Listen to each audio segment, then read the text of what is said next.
Bonjour et bienvenue dans cette rubrique trucs et astuces. Je vais vous montrer dans cette vidéo en fait comment sélectionner des éléments qui ne se touchent pas, qui sont non continus.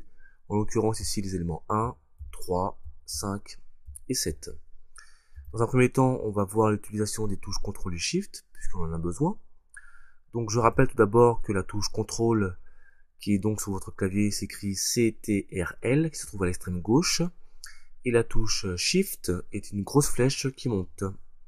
Donc ici, en B2, je maintiens la touche CTRL et je clique là où je souhaite en fait sélectionner mes éléments. Je me rends compte qu'ici, là où j'ai cliqué, c'est grisé. Concrètement, j'ai donc sélectionné ces différentes cellules. Attention, si j'enlève mon doigt de la touche CTRL et si je clique ici par exemple, je détruis entre guillemets ma sélection. La touche Shift maintenant. Si je maintiens donc ma touche Shift et je clique ici par exemple, je m'aperçois que j'ai sélectionné en fait l'ensemble des éléments qui se trouvent en haut et à gauche de mon dernier clic. Si je me mets ici par exemple, toujours avec la touche Shift enfoncée, lorsque je clique, je sélectionne tout ce qui se trouve en haut et à gauche donc de mon dernier clic. En fait, je fais à chaque fois un rectangle. Donc maintenant on va cumuler ces deux touches pour sélectionner uniquement les éléments 1, 3, 5 et 7. Donc je me positionne d'abord ici en B2. Ensuite, si je souhaite sélectionner en fait l'ensemble de mes éléments ici, je maintiens CTRL et SHIFT et flèche du bas. Ainsi, j'ai sélectionné l'ensemble de mes éléments.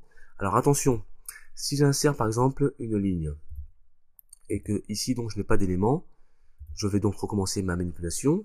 CTRL SHIFT flèche du bas. Et là, je me rends compte que je m'arrête ici. Bien oui, parce que ici, nous avons une pseudo-barrière. À chaque fois que vous aurez donc une cellule vide, votre sélection s'arrêtera. Donc, CTRL Z pour supprimer ma ligne vierge. Donc, je me repositionne ici en B2. CTRL SHIFT flèche du bas. Voilà. Maintenant, je vais utiliser la touche CTRL pour positionner ici sur l'élément 3.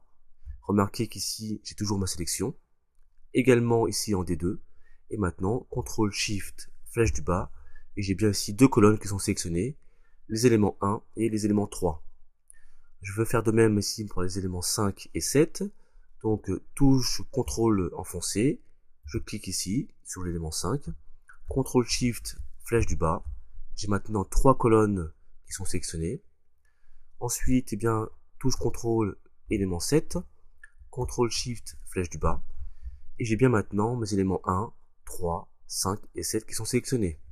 Donc je peux maintenant éventuellement faire un CTRL C pour les copier et me positionner ici et faire un CTRL V pour les coller.